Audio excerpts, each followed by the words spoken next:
오늘은 중년들에게 초점을 맞춘 하나님의 말씀, 중년의 위험과 기회라는 말씀을 통하여 하나님의 은혜를 나누고자 합니다. 봄은 어린이, 여름을 청년이라고 한다면 가을은 중년, 겨울은 노년이라고 할 수 있을 것입니다. 오늘 우리 시대 평균 수명이 한 80점 된다고 하니 이제는 40이 넘어서면 중년에 접어들게 됩니다. 그리고 시니어가 되기 전 64세까지를 중년 혹은 중장년이라 일컫게 됩니다.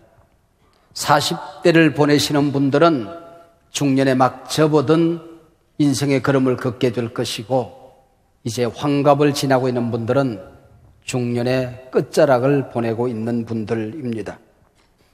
언니라는 말을 들었을 때에 찜찜하면 청년이랍니다. 언니라는 말을 들었을 때 갑자기 기분이 좋아지면 중장년이 된 거랍니다. 우리 언니들 동의하시죠? 네. 사람들이 거울 앞에 서면 너도 나도 깜짝 놀란답니다. 젊을 때는 날로 싱싱해지고 이뻐지는 자기 자신에게 놀란답니다. 그러나 중년이 지나고 나면은 내가 이렇게 빨리 맛이 가나? 그래서 자기를 못 알아보고 깜짝 놀란답니다. 이환천 시인의 거울 앞이라고 하는 시가 있습니다. 그 첫 마디가 욕으로 시작합니다. 용서하시길 바랍니다. 아이씨 땡땡 이렇게 시작합니다.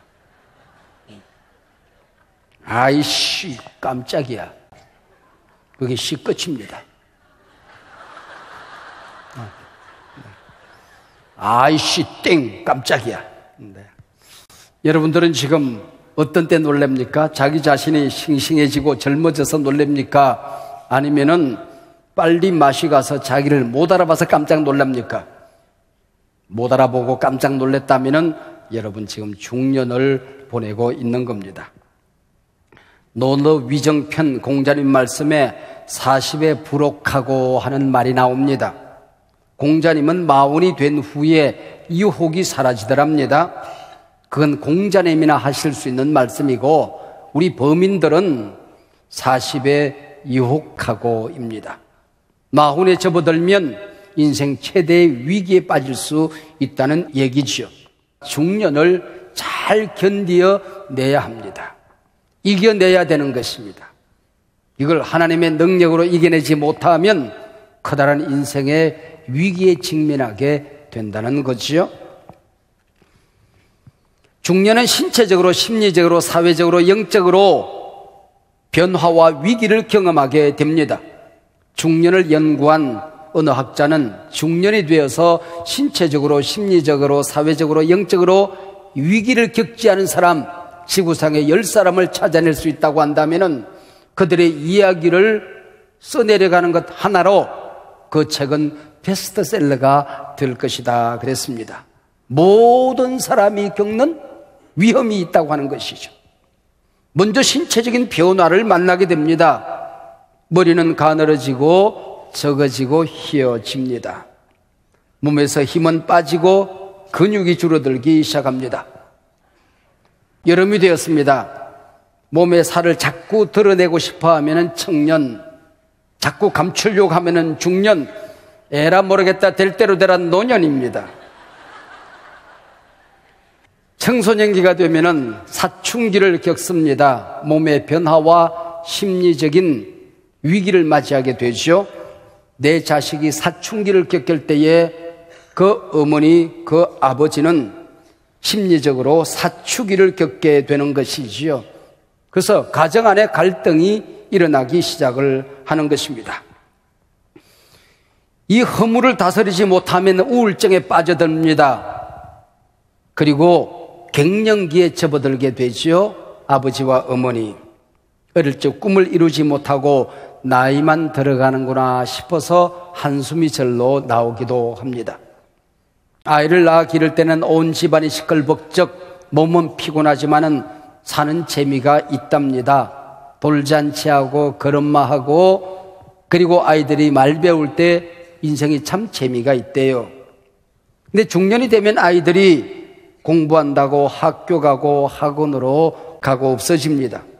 그리고 좀 더 나이가 들면 사랑하는 사람을 만나서 시집 장가 재집 지어서 나갑니다. 특별히 여성분들은 남편 뒷바라지하고 아이들 돌보느라 자기 인생이 사라진 것처럼 느껴집니다. 일거리가 없어졌습니다. 인생의 허무가 찾아오는 시기이기도 합니다. 사회적으로는 신분의 변화를 가져옵니다. 직장에서 밀려납니다. 은퇴의 압박을 받습니다. 퇴직의 위기감 때문에 마음이 초조해집니다. 많은 중년기를 보내는 사람들은 자녀와 부모 세대 두 세대를 동시에 부양해야 합니다. 그러지 못할 때는 나는 무능자인가 죄책감에 빠져들기도 합니다. 아래 윗세대 여러 사람을 돌보지만은 정작 자기 자신을 돌봐줄 사람이 없어서 이거 믿지는 인생이 아닌가 하는 생각을 하게 되지요. 부모 세대에 눌리고 자녀 세대에 눌리고 낀 세대라 하는 세대가 바로 이 세대입니다. 늘 우리 때는 안 그랬는데 섭섭한 생각이 듭니다.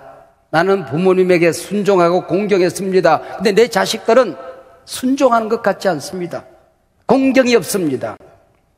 그리고 나는 청년 시절 혼자 버텨냈다, 혼자 살아왔는데 내 자식들은 도와주고 또 도와줘도 나만 못한 것 같아서 못내 섭섭증이 찾아오는 시기입니다. 그래서 중년기를 보내던 한 시인은 오늘 본문 시편 102편 7절에서 이렇게 기록합니다. 나는 광야의 당아새 같고 황폐한 곳에 부엉이가 되었사오며 내가 밤을 새우니 지붕 위에 외로운 한 마리 참새 같으니이다.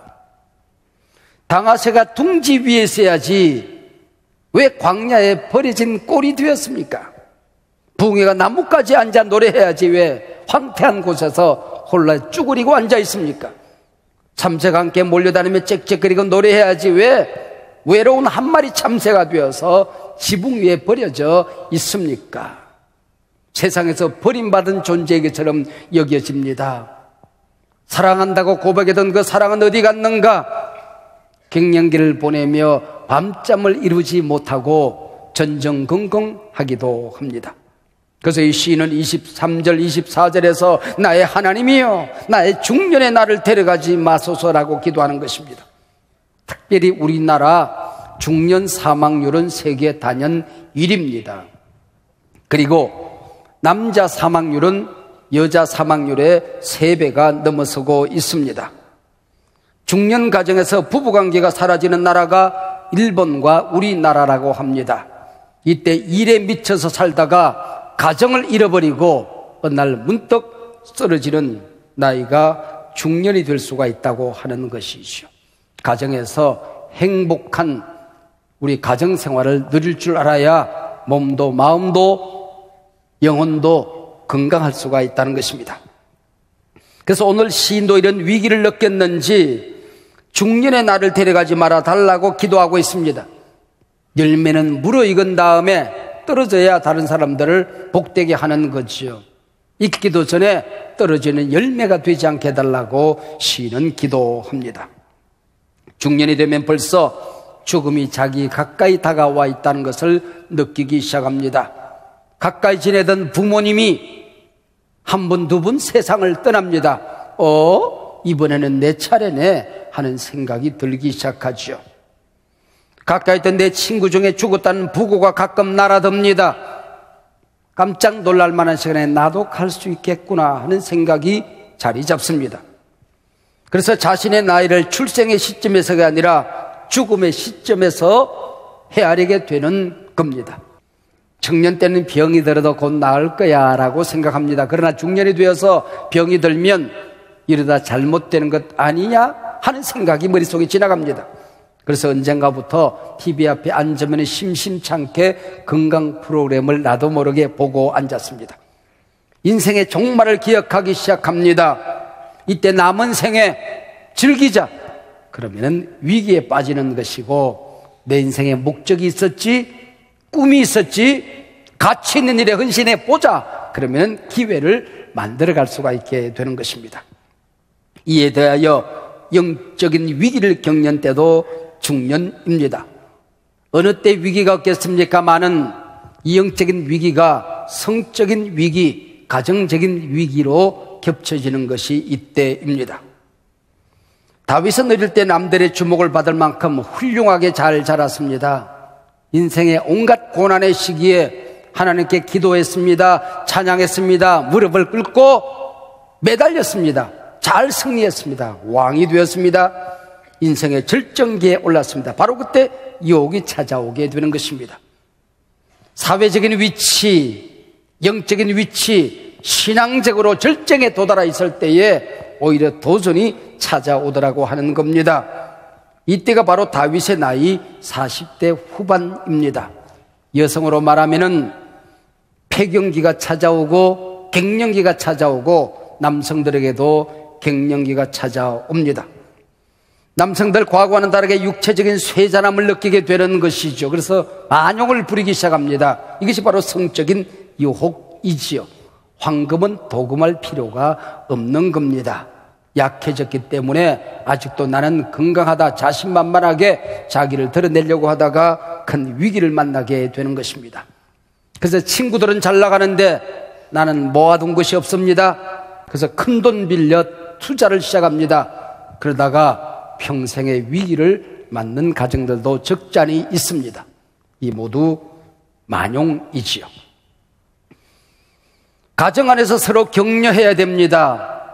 서로들 칭찬하고 도와주고 기도해야 되는 것입니다. 그래서 아내들은 남편에게 당신은 멋진 남자야, 남편들은 아내에게 당신은 사랑스러운 여자야 격려해야 되는데, 아내나 가족으로부터 사랑과 존경을 받지 못하는 경우 유혹을 이겨내기는 퍽 어렵습니다. 특별히 배우자로부터 성적인 폄하 발언을 자꾸 들으면 더 큰 위험에 빠져들 수 있다고 하는 것입니다.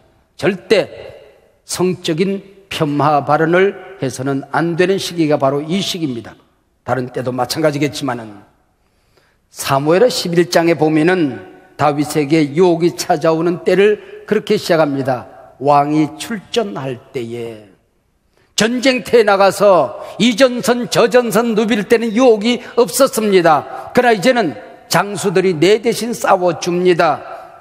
왕이 출전해야 하는데 출전하지 아니하고 한가한 시간을 보내고 있습니다. 이때 위기가 찾아왔다는 것이죠.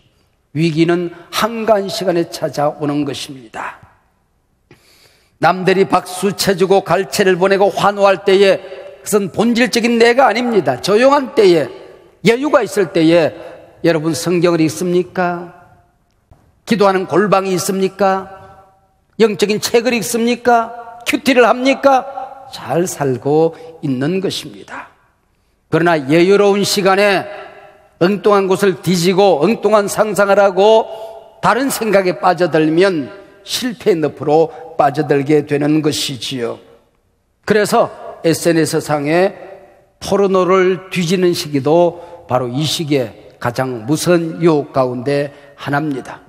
여러분의 핸드폰이나 여러분 집에 있는 컴퓨터에 포르노 사이트가 실려 있으면 오늘 예배 후에 모두 내리시고 닫으시기를 축복합니다. 위기는 위험이란 말과 기회란 말이 합쳐져서 된 말이지요. 중년은 대단히 위험한 때이지만 또한 엄청난 내 인생의 기회가 될 수가 있는 거지요. 중년을 연구했던 월트 피킨이라고 하는 사람의 책 가운데 인생은 마흔에 시작된다라는 책이 있습니다. 그 책 가운데 이런 글귀가 나옵니다. 30가지를 바겐세일 특설 매장이라고 한다면 중년은 백화점에 정선된 VIP 코너와 같다. 그 기회는 또 어떤 기회일까요? 인생 2모작, 3모작을 시작해야 한다면 기도하고 준비하는 때가 바로 중년의 때입니다. 거추장스러운 가지를 자르고 인생의 본질에 집중할 때입니다. 많은 일들에 허둥댈 때가 아니라 내 인생의 목적, 은사, 나의 열정을 따라 살기 시작해야 할 때입니다. 선택과 집중의 때입니다. 인생의 짐들을 새롭게 정리하고 짐을 가볍게 한 다음에 참으로 의미 있고 가치 있는 일들에 집중해야 할 때입니다. 내 자녀들이 학교에서 배우는 그 시간, 나는 기도하고 말씀을 붙들고 인생의 한복판에서 또 다른 인생을 배워야 할 때란 말입니다. 누군가 제게 목사님의 인생 여정에서 그 절정은 어느 때입니까? 라고 묻는다고 한다면 저는 서슴없이 대답할 수가 있습니다. 지금입니다. 신체적으로, 심리적으로, 사회적으로, 영적으로 지금입니다. 라고 대답할 것입니다. 세월이 지난 다음 먼 훗날 또 내게 찾아와서 목사님 여정의 절정이 언제입니까? 라고 묻는다고 한다면 그때도 저는 지금입니다. 라고 대답할 것이고 또 대답하고 싶습니다. 다른 사람들이 나를 볼 때는 좀 다른가 봐요. 지난 주간에 친구들을 만났는데 10여 년이 훌쩍 지나도록 만나지 못한 친구가 있었습니다. 그분이 제 손을 잡더니 제게 그렇게 얘기를 했어요. 저는 그분이 나보다도 너무 늙어 보여서 못 알아봤는데 그 친구는 저한테 그렇게 얘기했습니다. 목사님, 10년 전만 하더라도 찔러도 피 한 방울 안 나올 줄 알았는데 반짝반짝 하시더니 목사님도 별 볼 일 없군요. 이제 나이가 들었네요. 여러분, 이 얼굴도 10년 전에는 반짝반짝 했답니다. 빛이 났답니다. 다른 사람들이 볼 때는 그때가 좋았다는 얘기죠. 중년의 때. 당신이 지금 중년을 보내고 있다고 한다면은 당신 인생의 클라이막스, 절정을 보내고 있음에 분명합니다. 당신은 소중한 사람, 당신은 존귀한 사람. 자기 자신의 가슴을 어루만지면서 자기를 격려하십시오. 영모야, 너는 소중한 사람이야. 내 인생 여정 그런 가운데 소중한 시간을 보내고 있어. 소중하게 살자, 소중하게 살자. 자기 자신을 격려하시기를 바랍니다. 사랑하는 여러분, 인생 여정 한순간 한순간이 쌓여져서 내 삶이 되는 것이지요. 잘 보낸 청년기가 행복한 중년을 약속받게 되는 것입니다. 잘 보낸 중년기가 행복한 노년기, 시니어 때를 책임져주게 되는 것입니다.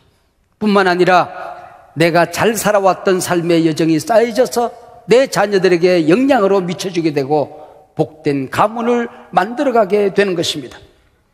내가 지금 중년의 때를 보내고 있다면 내 자식들은 지금 청년의 때를 보내고 있을 것입니다. 내 유전자 50%, 내 배우자 유전자 50%를 품고 살아가는 그 자식들이 나를 보고 있습니다. 내 향기를 맡고 있습니다. 내가 걸어가는 그 자국을 뒤따라오고 있습니다. 고스란히 그들에게 물려지게 되는 것입니다. 하나님 앞에 부끄럽지 않은 걸음을 걸어야지. 내 자식들이 뒤따라오 주기를 기대할 만큼 복된 걸음을 걸어야지 자기 자신을 되돌아보는 것이 중년입니다. 지금쯤 가정에 들어가든지 교회에 찾아와도 내가 편히 앉아 사랑하고 섬길 수 있는 의자 하나가 있어야 합니다. 오랫동안 교회를 다니고 예수를 믿었는데 아직도 이 교회에 오면 예배를 드리면 남의 자리에 앉아있는 것처럼 어색하고 서먹서먹합니까? 잘못 살고 있는 것입니다. 이만큼 살았는데 내가 어디에 가든지 내가 만나는 사람들이 살아납니까? 그들이 힘을 얻습니까? 격려를 받습니까? 나 때문에 그들이 행복합니까? 그래야 제대로 사는 것이다, 그런 얘기죠. 지금 여러분이 섬기는 사역, 만나는 그 사람, 교회의 직분, 사회에 일터가 있다면 그 자리 얼마나 소중한 자리인지 모릅니다. 감사하며 잘 섬기시기 바랍니다. 주어진 기회를 놓치지 마시길 바랍니다. 옛날에 한 철인이 제자들을 모아서 가르치다가 이제는 우리가 헤어져야 될 시간이 되었구나. 그리고 뒷마당으로 데리고 나갔습니다. 잡초가 우거져 있었습니다. 이 잡초들을 어찌하면 좋을까? 그랬더니 갈아엎으면 됩니다. 낫으로 베면 됩니다. 불을 지르면 됩니다. 저마다 대답을 했습니다. 그래, 1년 후에 다시 만나자. 그리고 너희들이 어디에 가든지 간에 내 인생에 잡초를 잘 갈아엎어라. 낫으로 잘 잘라라. 불질러 잡초가 내 인생을 지배하지 않도록 해라. 그리고 더 좋은 방법이 없는지 연구하고 1년 후에 만나자. 1년 후에 찾아왔습니다. 제자들이. 그게 논이 되어져 있었습니다. 땅을 갈아엎고 물을 들이고 벼를 심었습니다. 곡식이 무르익어 황금 벌판에 넘실대고 있었습니다. 선생님이 말씀합니다. 잡초를 자르는 것이 중요한 것이 아니라 그게 무엇을 심느냐 하는 것이 중요하다. 믿음의 씨를 뿌리고 말씀의 씨를 뿌리고 하나님 주신 비전의 씨앗을 뿌리고 곡식 가꾸고 건강한 삶을 만들어가게 될 때에 내 인생에서 잡초는 사라지게 되느니라. 할렐루야. 제가 오늘 말씀을 준비하며 중년 블로그를 읽어보기도 하고 그리고 중년에 관한 몇 권의 책을 읽어보면서 나름대로 제가 글을 이렇게 정리해 보았습니다. 제 글이 아니라 거기 있는 책들을 한번 정리해 본 겁니다. 중년이라고 제목을 제가 잡았습니다. 중년은 용서하는 시기입니다. 나를 용서하고 나와 함께한 사람들을 용서하고 내가 사는 이 환경을 품고 용서하는 시기입니다. 지금 당신의 모습 있는 그대로 품어주세요. 형편없는 외모, 3단 복부, 이중턱, 구부정한 허리, 흰머리 아니면 빛나는 대머리, 늘어진 피부, 처지는 눈꺼풀 모두 용서하고 품고 사랑하십시오. 중년은 다른 사람에게 향기를 주는 시기입니다. 쌓아온 덕을 나누는 시기입니다. 향기나 덕은 갑자기 생기는 것이 아니라 살아가며 쌓아온 것이기에 모두 나만의 자산입니다. 중년은 연륜이라는 자산이 있어 미움도 절망도 실패도 상실도 품을 수가 있는 시기입니다. 젊은 날의 만용도 실패한 도전도 모두 동글동글해지고 인간을 보는 눈이 따스해지는 시기입니다. 그러지 못하다면 당신 지금 잘못 살고 있는 겁니다. 중년은 내게 주어진 시간의 속도를 조절하는 시기입니다. 중년의 시간은 젊은 날에 그것보다 더 소중하고 아름답기만 합니다. 내게 하나님이 주신 꿈과 생의 의미를 기억해 보는 시기입니다. 중년은 미완성도 감사하는 시기입니다. 물러남을 준비해야 할 시기입니다. 잃어버릴 준비를 하는 시기입니다. 집착도 애착도 내려놓을 줄 아는 시기입니다. 건강도 재물도 사랑하는 사람도 내 곁을 떠날 날이 있음을 알고 영원한 것을 붙들어야 할 시기입니다. 인간은 조금씩 비우다 결국 아무것도 남아있지 않을 때 정말 영원한 분, 나를 이 땅에 보낸 그분 곁으로 돌아가 행복한 웃음 지을 준비를 하는 시기입니다. 중년은 감사를 배우는 시기입니다. 용서를 배우는 시기입니다. 과거도 상처도 나를 미워하는 사람도 모두 용서하고 젊은 날 누군가를 사랑했던 것처럼 모두를 향해 가슴이 따뜻해지는 시기입니다. 세상은 내가 없어도 그 무엇 그 누구도 무너지지 않음을 알고 조용히 그 자리를 비울 준비를 하는 시기입니다. 그래서 모두가 사랑스럽기만 합니다. 중년을 보내는 당신, 지금 당신 인생의 절정의 때를 보내고 있습니다.